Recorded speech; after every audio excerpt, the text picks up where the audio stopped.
Welcome back to An Electro Revolution. I'm your host, Henry Sanderson. My guest this week is Thea Riofrancos. She is an associate professor of political science at Providence College and the author of the new book Extraction, The Frontiers of Green Capitalism. In the book, she visits and examines the lithium industry in Chile, as well as new lithium mines in Nevada and Portugal. She looks at how these extractive frontiers impact local communities, local ecosystems, and how they embody the power dynamics of the global capitalist system. She highlights one of the key challenges of the energy transition. Who will bear the costs of extracting more lithium and other minerals needed for clean energy technologies? And how do we reconcile that with the need for these minerals to combat climate change? There are no easy answers, so I was delighted to sit down with her to learn more.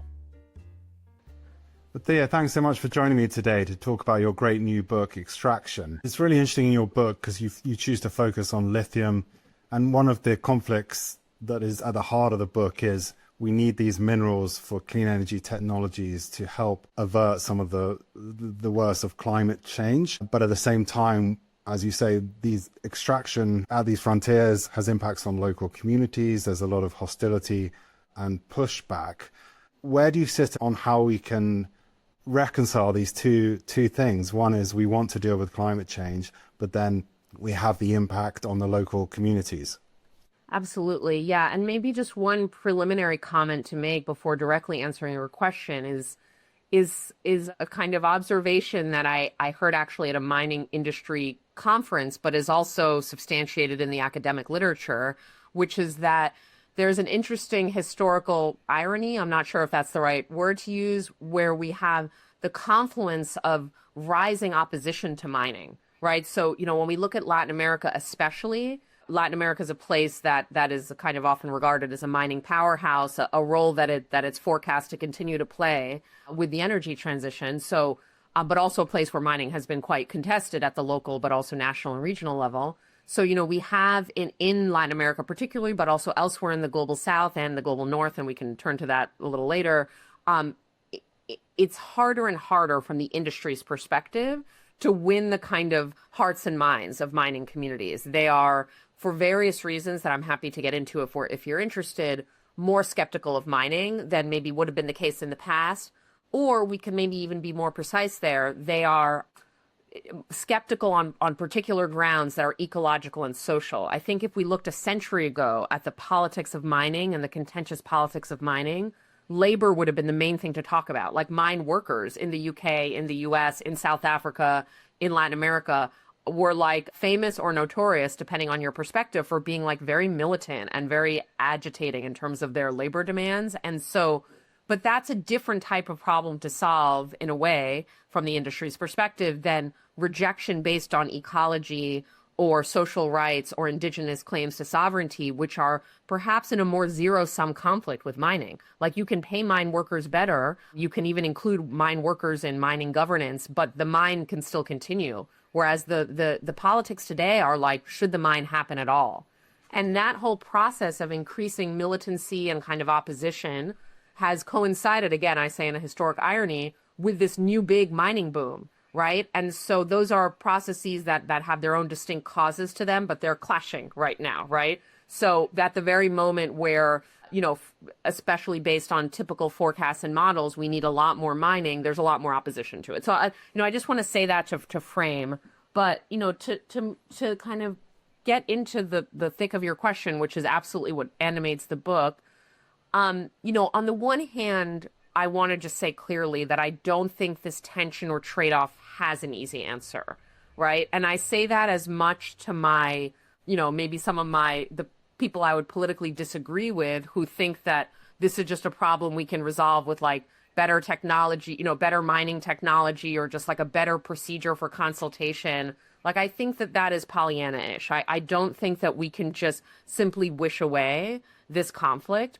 I also have debates sometimes with people that I'm more politically aligned with who are more skeptical of extraction, but, think we can maybe have some purely non-extractive economy, which could be a goal. And I do believe in circular economy approaches that can reuse materials over time. Absolutely. And we have to lean into that more.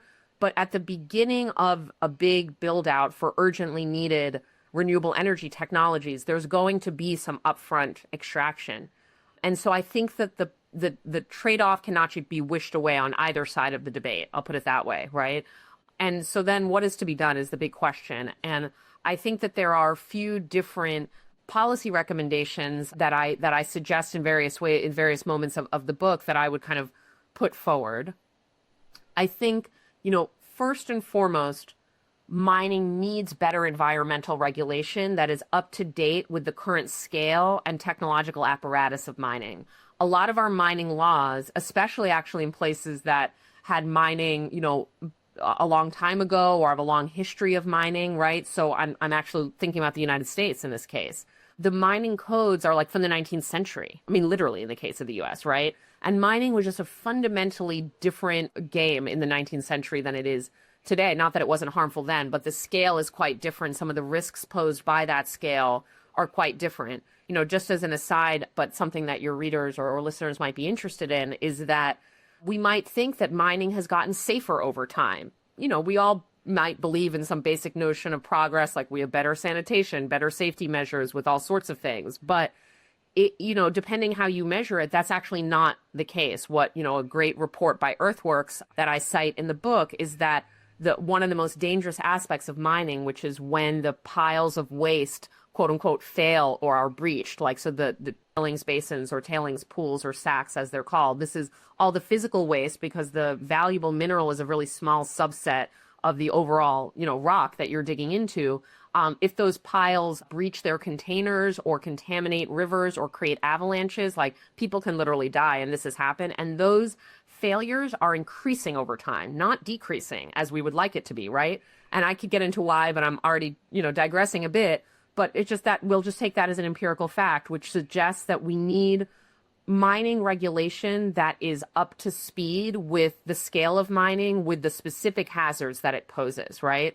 And that also is not captured by the industry, which is so often the case, especially though not exclusively in jurisdictions where there's weak institutional or state capacity. We have a lot of role of the mining industry itself in kind of setting the terms of its regulation, or even as in the case in Chile, in like self-monitoring. And then regulators are like, playing catch up because a disaster occurs and then you have to like take a legal action against the mining company to like repair the harm, rather than the public sector or public regulation being in the driver's seat from the beginning to hopefully have prevented that harm, right? So better mining regulation is absolutely needed. The second thing, and there'll be three in total, just to keep myself on track. The second thing is, what we see, going back to that protest issue that's come up a few times in our conversation, what we see is the main trigger to community protests is not per se just the ecological impacts alone or the water impacts alone. It's those combined with a real sense that they've been excluded, sometimes from legally mandated consultation procedures, right? So those consultations don't take place, or they take place in such a superficial way, or community members show up, and there's many documented cases of this, share a concern, and they're basically told that concern doesn't matter, and like, thanks, have a good day. And then it turns out that very concern actually does pop up once the mine is in operation, so it wasn't so crazy after all. But point being, if you want to have governance that actually, kind of prevents, like in some cases, quite violent social conflict, the violence usually being on the side of the state and the corporations, and mining is notorious, has the most deaths associated with it. I don't mean deaths of workers, but deaths of community members who are trying to protest or bring attention to their grievances are outright killed or assaulted by mining companies or their security teams or whatever it is, right? And so this is this is a life or death issue to have better governance, because the lack of that is what creates the opportunity for then the repression of protests, and then it's repression, right? And so absolutely need to improve governance. Both of those, the regulation and the kind of more democratic and inclusive and rights-based governance, are things that need to happen where mining occurs. But one of the intervention that my book makes, and that my kind of approach to this makes, is that it's not enough to just regulate and govern mining better where it happens. We also need to think about what drives the sheer quantity of mining in the first place. And one of my kind of contentions here is like, there is a connection, and this is borne out, in the scientific literature, between the sheer scale of mining and its ecological impact, right? And, you can modulate that connection by better mining techniques, and so forth, but you can't really eliminate it. Like more mining overall is like more possible, in some cases, irreversible landscape change. So where that all leads me is that we also need to think of ways to reduce demand for mining. Even knowing that there'll be an uptick in mining for the energy transition, we can either mine a lot more for the energy transition, a medium amount more, or less more. I mean, sorry to kind of be a little, kind of be cheeky with the way I'm phrasing this, but there are basically different scenarios of how much mining we need. And nothing is a given. We could make choices around recycling, around what type of mobility to prioritize, around even things like how we plan our urban landscapes, making them more or less, dense, and how much people need to drive. All of those types of things, as our research at Climate and Community Institute makes clear, can have quite dramatic effects, including the size of batteries. Like, do we need to make all these electric Hummers and electric huge SUVs, or should we go, the more East Asian or European route compared to the US and have more normative sized vehicles that are also safer for pedestrians, easier to park and sit, all sorts of things, right? And so all of these choices at the kind of other end of the supply chain in the built environments of the energy transition shape a lot the material demands and the material intensities, right? And that's, again, taking a kind of broad and holistic view of the kind of inputs and outputs of our energy transition, and that for all sorts of reasons in addition, including cost, affordability, less exposure to volatile commodity markets, it can even be in the interests of some of the end-use companies to reduce how much lithium their batteries require, or reduce, right, like the total material intensity of their operations. And so I think there's something to be said with dealing with the problems and harms and really egregious, sometimes human rights violations at the sites of mining, just as it is important to actually need less mining overall. One just quick addition I'll make is that I often get the question, which I kind of alluded to, like, can't mining companies just mine in environmentally friendlier ways? The answer is yes, but then the question is who's going to make them do it? Like, absolutely, you can use less water, you can have a smaller physical plant, you can be smarter about the way you prospect and survey to not disrupt landscapes before you even start mining. But, why would a company with incumbent technologies and the path dependencies associated with that change, or doing it the cheapest way, which is not always the environmentally best way? Why would they change? We do need to think about who kind of shapes the rules of mining, and to make sure that the public interest is shaping those rules rather than just assuming that mining companies will adopt the best technology, which I don't think there's much evidence, especially legacy mining companies, that they would do so on their own. Well, I think that brings us on to Chile, which is a lot of the focus on the book, because I think it's a fascinating history where the country went from nationalizing the copper mines in 1960s, 1970s, Salvador Allende, and then even you made the point under the dictatorship of Pinochet, he actually created Codelco, the state-owned miner. But then you see in 2019 these massive protests in Chile, and then the election of Gabriel Boric, first left-wing leader since Allende, right? And it did actually create change in the country, and he came out with the national lithium strategy, and he did actually require now companies to use new technologies. But I guess my question is about Chile, that in a way, yes, that public revolution created change, but we still have the same two companies producing lithium in Chile, and he didn't go as far as nationalizing those assets. Can you talk a bit about what happened in Chile and what the results were? Absolutely. It's such a well-framed question. And Chile, even more than I knew when I first stepped foot in Chile and started doing research there, really, I think captures a lot of the dilemmas and historical changes in mining governance, like over time, right? Like, as you said, the fact that Allende nationalized what were American-owned mines, setting him up in a big way to be in conflict with the U.S. administration at the time, which is not unrelated to their support for a coup, right? But then the fact that Pinochet, despite being, the archetypical neoliberal, did not revert those to private ownership. He did do all sorts of things to create more private, initiatives in the mining sector, but he left intact that nationalization and actually solidified it by creating a state-owned company, Codelco, which remains a major player in the global copper sector. And why is that? I'll just note that because I think oftentimes resource extraction or extractive sectors can prove an exception to otherwise market-oriented governance. Like they are arenas that states intervene in more for a variety of reasons. In this case, because copper mining revenues from that were a major income stream for the military, and also that there was a really nationalist wing, especially early on in his dictatorship, that saw these as nationally strategic sectors, right?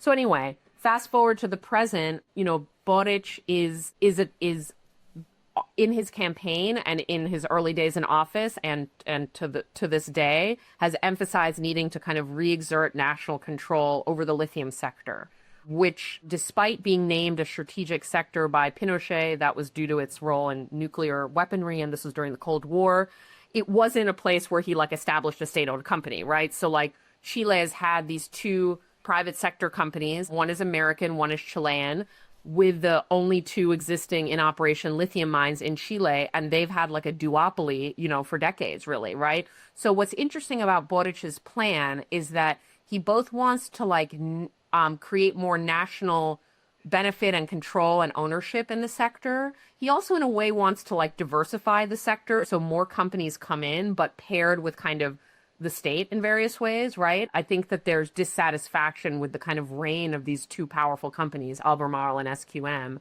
as well as wanting more, specifically state ownership. He also has made other commitments, for example, including indigenous peoples who live near the salt flats in governance more directly and dialoguing with them and respecting their rights to consultation, preserving a third of Chile's many salt flats for biological conservation, and I'll just say this so that the tensions are clear, increasing the overall lithium extraction of Chile, right? So he wants more extraction, more companies, more state involvement, more indigenous involvement, and more environmental protection. And we could see that there are tensions. We can understand the reasons, political, social, et al., for each of those goals. But we can also see that it's hard to do them all equally well. And so that's a first thing to note. And I don't say that to be dismissive of Boric because the challenges are real. They're not, and again, there are different political constituencies that want those different goals, right, that are relevant to his government. But, I think the one thing to say, especially since you framed this question in such great historical terms, is that what nationalization means today is not what nationalization meant in the 1920s, 30s, 40s, 50s, 60s, 70s, right? That period, 20s through 70s, in Latin America, as well as some other places in the world, was sort of the heyday of what we could call classical nationalization. And Latin America has the interesting history of being the first region outside of the Soviet Union, where, the Russian Revolution had recently occurred, the first place to expropriate or natural resources from foreign owners and or to just set up state-owned companies to open up a new sector. So Latin America, the history of resource nationalism and the history of Latin America are very intertwined, right? And Allende was operating at the kind of maybe headiest moment of this, right, where then called third world states had a lot of economic ambition to kind of reassert themselves over resource sectors and other economic sectors. He expropriated, he did not compensate, those very powerful American mining companies. That's not what Boric is doing, right? And I say that both to kind of deflate, some of the sometimes over the top hyperbolic criticism that you get in Chile's, kind of right-leaning newspapers or in the kind of global financial press, which is when leaders say nationalization, they don't tend to mean expropriation anymore. Why is that? There's a really interesting story as to changes in the global architecture of trade and finance and investment, that a lot of these countries are party to bilateral trade or investment treaties as well as members of the WTO. And there would be real and pretty immediate consequences to nationalize, which is not me saying you shouldn't risk it necessarily. I mean, I'm not making, a claim there, but it's just to say that the risks are higher, right? You enter into investor settlement dispute, you might be shunned by finance, you might face capital flight. And so even in, during the pink tide in Latin America, when Chavez, Morales et al. Were in power, even what they called nationalization was often a joint venture or a renegotiation of a contract to create equity stakes and similarly here, what Boric has referred to as nationalization or his national lithium strategy sets up in a subset of salt flats joint ventures between the state, and here we have Codelco back because there's no state-owned lithium company yet, so they're relying on the company they have, which is a copper company, which already suggests that the state might be in a weaker position because Codelco there's no way they have the same lithium expertise as like an international lithium, multinational lithium company does that already is. So there's already, yes, it's a joint venture, but like maybe the foreign firm is going to have more of the technological expertise, right? And will they transfer that to the state-owned company? That's the hope. The hope is that the state-owned company learns from the foreign company, and that over time there could be a real state-owned lithium company that maybe even does some of this on its own, right? That would be a future ambition. And so, you get the idea that like there are these competing goals of environmental preservation, indigenous dialogue, more overall lithium mining, and more state involvement, while also certain salt flats are just being opened up in a more Wild West way, to go back to that term, to just purely private investment, right? It's not like all projects moving forward are going to there's certain salt flats considered strategic, and those require a joint venture with the state, but not all of them do, right? And so, I think that what I'll kind of say is we should see how this unfolds, especially with a right-wing government likely coming into power. I would say the jury is out as to whether indigenous people, the ones that live near the salt flat, really feel included. There's actually been protests already over insufficient consultation. We'll see if the preservation of those salt flats, the 30% of them, is able to endure in a right-wing government or not. And we'll see how good that environmental protection is.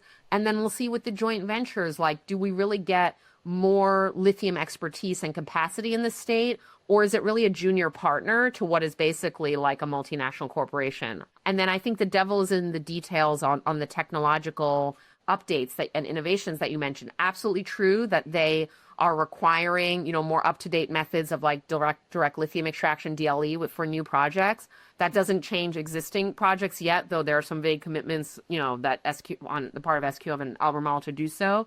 But we still don't know the environmental impacts of DLE. And there's been more scientific research that suggests that there are environmental costs to DLE, despite their main benefits supposedly being better, more sustainable, using less water, lower land footprint, et cetera. So, and I'm not trying to be dismissive. I would love it to be the case that there is a less harmful way to extract lithium. But we don't know that yet because we haven't tried these technologies at scale, and they have their own water and energy inputs and potential impacts as well. So, we'll see if that kind of helps mitigate the environmental question of lithium. But that's how I kind of lay out the policy moves, how they compare to past efforts at nationalization, and what I think the questions that we should ask moving forward as we observe how this unfolds.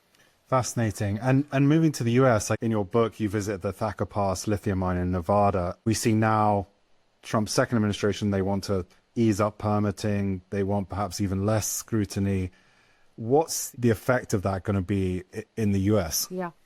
Yeah, great question. And in a way, it's almost more complicated because in some ways, the Trump administration is taking more state intervention in mining sectors, and in other ways, much less. And it's kind of hard to put together, and a bit, defies some of our political coordinates in certain ways, right? Because on the one hand, absolutely, they are fast tracking, and that's the kind of official language, meaning speeding the permits and regulatory processes to open new mines faster. That's an approach they took in their first government, which is when the Thacker Pass mine got its federal permits.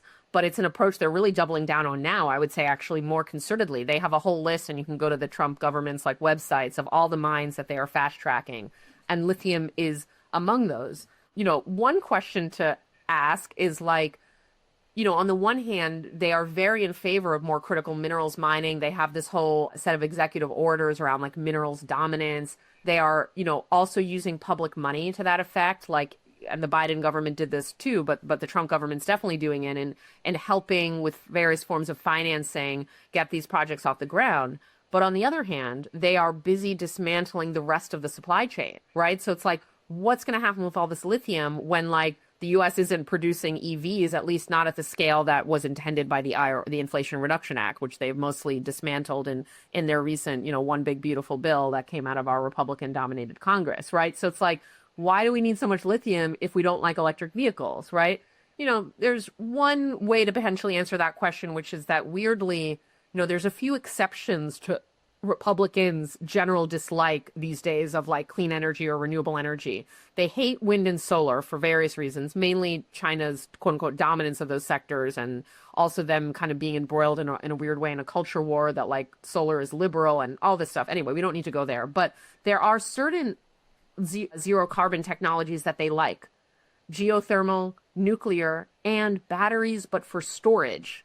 Not like batteries for grid storage, not for vehicles, right? And they call this suite of technologies clean, firm energy because it's like dispatchable and it's reliable from their perspective, but it's also clean because it's not carbon. Anyway, so there is a subset of the supply chain that will continue to be supported by the government, which is these grid scale batteries. But otherwise, they're kind of doing everything they can to take a hatchet to the electric vehicle supply chain, which is the main customer for lithium, right? So already there's a weird contradiction there, and it's not even like a coherent policy from an ideological perspective or from the perspective of the energy transition itself. But one other thing that's very interesting, which is that not in lithium, but in rare earths, the Trump government is doing what the Boric government is doing in a weird way, which is that now the Pentagon, as we refer to, like the Department of Defense, is the biggest single shareholder in the US's only rare earth mine. They recently purchased 15% equity stakes in the Mountain Pass mine, which is owned by MP Minerals, which is currently the U.S.'s only rare earth mine, though the Trump government wants to greenlight other rare earth mines, so it might soon have some neighbors. But that's like a big resource nationalist move right there. And it's direct government ownership, which kind of like doesn't align with our perceptions of what Republican, party orthodoxy is on economic policies. So, again, to my point, similar with Pinochet and Codelco, that often extractive sectors like have their own politics around them, especially in this moment where we have all this geoeconomic tension and battles over critical minerals. We see governments of various ideological stripes kind of aligning under what I've referred to in an FT column as the critical minerals consensus. Like, we need these minerals, they need to come out of the ground, we need to onshore them, we can't rely on imports, and we should use public money to prop this all up and push it, and fast tracking to push it through. And that's an opinion you can get in the European Union among more liberal parties. It's an opinion you got in certain ways under Biden, I mean, with some differences, but not radically different, and for sure under Trump. So what we see is a continuity across the globe of rising resource nationalism. I mean, I think so. Do you think this could delay, in a way, it could help mineral supply, but in other countries, it could delay potentially the energy transition if we don't see enough of these minerals come to the market to meet demand? Yeah, I think it very much depends on the sort of specific content of resource nationalism. If what passes for resource nationalism is basically public underwriting of private projects to help them deal with the investment and financing crunch. Like, we know that the main reason that mining projects don't move forward more quickly is not protest generally, though protests can have an impact. And it's not even necessarily permitting, not to sort of downplay that permitting can be complex for mining sectors, but it's really actually financing. Like and we could say those are endogenously related because part of the reason the investors don't like mining projects is the permitting takes a while or they're subject to protests. But without getting too complicated in our explanations, like, if you talk to anyone in the mining industry or go to their conferences or read the business press, it's clear that the mining industry has trouble attracting the kind of upfront and large finance that's needed to build a really capital-intensive mine, right? And so, what the kind of benefit of so-called resource nationalist policies are, and I say so-called because they're not always really nationalizing or really expropriating, but anyway, the benefit of those policies can be that once a government makes a commitment to the mining sector, views it as strategic for security reasons, the money starts flowing, right? The loans, the de-risking, the financial backstopping. We've seen this in the EU, we've seen it in the US and Canada. I mean, we could name lots of places that are already mining regions or are hoping to become them, where this kind of state attention to the sector actually helps kind of lubricate investment, right? And in fact, when the state pulls back from investing, or when something changes in the politics, the mining sector actually clamors for more state subsidy, right? We've actually seen headlines like this over the past couple of years. Or with the dip in lithium prices, how does the sector respond to that? There are various headlines that say, mining sector asks for more government support because of the declining prices, right? And that government support is not going to probably be framed as like a handout to the mining industry, which is what it is. It will be framed as this is important for national security. This is important for economic development. This is resource nationalism, right? So in a weird way, and I don't want to totally conflate because you do have more left-wing and more right-wing versions of resource nationalism, and those differences are important to attend to. But you do have a way in which when the state gets involved, I would not say it crowds out investment or slows it down. I would say that even the mining industry thinks it's like essential to get the necessary investment moving forward. Interesting. And if you look at Europe, I mean, your chapter on Portugal is really interesting, and the scene where you're swimming in a local river.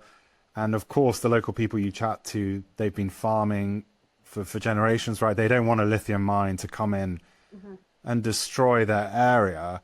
So this whole onshoring trend, especially in Europe, faces a real problem, right, in terms of getting communities to agree. And we've seen in Serbia huge protests. But I guess my concern also is that then we go back to the old model of just offshoring the harm to Africa or other places. Do you see that seems to be the risk of what's going to happen? Absolutely. It's a really good question. And it's kind of almost like an ethical question about like who should bear these costs and like what the kind of almost ethical structure of such a nefarious industry should be. I mean, an industry that we know does cause harm and is connected to human rights allegation. Is it just for that to continue to be kind of relegated to the global south, to places that are former colonies of the West, right? So there's a whole historical injustice layered onto that. Or should the West kind of internalize the cost, internalize its own externalities in a way instead of offshoring them, right? And while on the one hand, I don't see the current paradigm of onshoring as a solution to that ethical or justice question on its own, I also don't see it as irrelevant to it, right? And so what I mean by that is that on the one hand, it's not exactly creating, repairing issues of global injustice to say, okay, now an indigenous community in the US or in Sweden, if we look at the Sami community, right? Or small scale farmers in a country that's kind of on the sort of semi-periphery of Europe itself, Portugal, like in terms of its historic relations to the rest of the European Union. Like that to me doesn't feel like justice, right? It's not like, I mean, just to put it really crudely, but to make the point, it's not like the mine is being built on Wall Street or in the city, right? The mine is not being built where the people who benefit the most from this whole operation live. It's being built in places that are themselves kind of the more marginalized parts of the West, right? Which kind of just reproduces maybe with a bit less violence, but still with the same kind of ethical issues, like the same pattern of mining goes to these rural peripheries, places where people are kind of marginalized with limited input into governance, and they're left with the environmental harm. The minerals leave those zones, whether that's Nevada or Chile, go elsewhere into the value-added supply chains and into the consumer goods and services that they create, right? And so that pattern can recur, and I call it fractal because it can recur at various scales, right? So if all onshoring is subjecting like the kind of poorer and more marginalized people of the West to mining that used to go to Africa or Latin America, then it's not really clear that you're really getting at the heart of the problem, right? That said, the map of extraction is unjust, and it should not be the case that people that have suffered as well past kind of extractive booms are like now again kind of providing the raw materials for an energy transition that they're not the primary beneficiaries of. Absolutely, an energy transition has global benefit because of climate change, but in terms of like the actual EVs that are being produced, like who buys those and where are those going, right? And so, what I would like to, but actually let me back up a little bit. One, in a way, not to silver line it too much, but like one interesting outcome of onshoring is that it has put this question of mining, extraction, that kind of substrate of our economy into more clear view in the West. I think that there are ways in which that issue could just be ignored, but now we have to deal with it because it's people within our own country, it's our neighbors, so to speak, that are being subjected to this, and it makes it more of a domestic political issue which I think has the benefit of like opening up needed debate over, what mining is like, what it really looks like, the messiness of it, right? How to actually govern mining better. And also, like I said before, how to create a renewable energy transition without the kind of alarming levels of mining that are forecast by all the mainstream forecasters, through moderating or reducing demand or making our the materiality kind of more efficient, right? And so, if onshoring, we're not just like repeating kind of the unjust pattern within the West, I think it actually has something to offer in terms of more regionally integrated economies where you don't have to ship really heavy mining ore across the world, which is a major part of like the climate impact of mining, is like just these really heavy shipments, the container ships, the bunker fuel, right? So you could actually have more localized or regionalized supply chains, which are more resilient given the geoeconomics and geopolitics of the moment, but also given climate change and the way climate change makes like really sprawling supply chains more risky, right? So I think there are all sorts of interesting reasons to think about mining and manufacturing and final consumption being like closer together location wise, or at least having a more diversified set of those supply chains. I just think that like we need to do that in a way that's intentional, that doesn't kind of just reproduce the same dynamics at another scale. Yeah, so I think in your Nevada chapter, you make a really good point where you quote someone saying it's not as if he's against every lithium mine. It's just the question of which lithium mines should go ahead, but we don't really see anyone in charge of that overall process, right? Who gets to decide which ones go ahead and which don't? That's part of the problem, isn't it?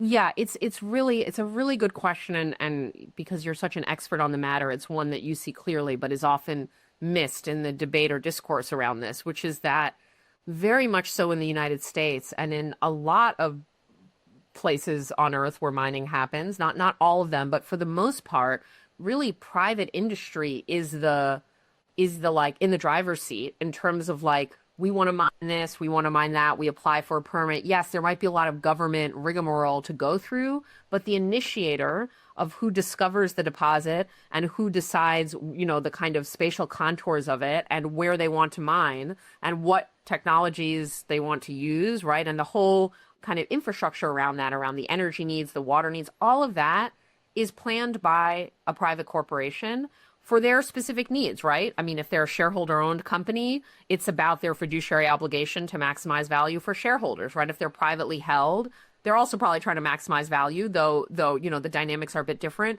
They could be, a company that in some cases, you have Chinese state-owned companies operating elsewhere in the world. They might have a slightly different logic where it's more about acquiring the resource than boosting shareholder value. But whatever it is, the logic is not rational land use planning. Like that's not what a mining company, because that is a meta level question. That's not about one project or another, but it's about how these projects are situated in a pre-existing landscape, also vis-a-vis one another. In many mining regions in the world, you have harms and conflicts that are exacerbated because you have mining companies operating like in the same place, both drawing from the same water system in a way that's totally discoordinated. Sometimes they get into legal battles with one another. This has happened in Chile, where one mining company accuses another of, and in lithium, when it's a liquid deposit, when it's brine, like it's sometimes the lines of the kind of property, the private property of each mining company are hard to even adjudicate, right? So you really get into a situation, again, going back to our frontier as a place that is like inadequately governed, right? As like where there is no kind of overarching public sector or public interest driven view of like, what is the map of minerals? What is the place where there's like, where we can mine with least harm? Who should draw the boundaries of a given mining project? Who should be responsible for the energy and water inputs, right? And transportation, requirements, and just taking that bird's eye view. And so I think that there's you could take some examples from China just because they have such a different political economy. I don't want to sound like I'm romanticizing mining in China, which has been linked to egregious, levels of cancer and also human rights issues, especially the rare earths mining, right? So I'm not trying to paint a pretty portrait, but there is a different approach to planning in China, right? Where the state or the public sector is more involved. And in fact, at certain moments, due to concerns over public health issues, the Chinese government has actually limited rare earths mining or changed where it happens, right? Which again, I'm not trying to just be Pollyannish about that, but to even be able to do that, like, speaks of a different approach to governance, right? And I think, many of the actors that I encountered on the ground in Nevada, interestingly, both in civil society, like the person you're quoting, who's from an environmental group, but also in government in Nevada, said, like, we don't know what's going on. Like, we don't even have one registry of all the mining projects. Like, there's not even a website where you can go and see all the mining projects, or a secure database that a government like that just doesn't exist. And so there isn't even, one of the most interesting things when I work on the mining sector, and this is in Chile, in Ecuador for a book that I previously published, for in the US of all places where we think there's so much state capacity before the Trump administration dismantled it, at least, we would think that, like, state actors would have baseline knowledge over sectors that they call strategic. But often that knowledge is really in the mining companies, and there are contractual clauses that protect that knowledge being privatized, right? So, like, to plan, you have to have basic information, and the states don't even have that. And so I think an interesting innovation for governance is to just ensure that knowledge is public, right? This is some of the, transparency initiatives and things like that, but to really write that into law, not just like a vague commitment, but we need to have knowledge of what mining companies are doing, and we should have a state level kind of ombudsman that proactively plans rather than reactively just permitting things or not permitting them. Well, thank you so much, Thea, for your time, and it's fascinating to hear about your book. I'll include a link to the book in the show notes, as well as your interesting research about how we can reduce demand for lithium by using public transport and smaller cars. But thanks so much for your time today. Thank you so much, Henry. It was a pleasure.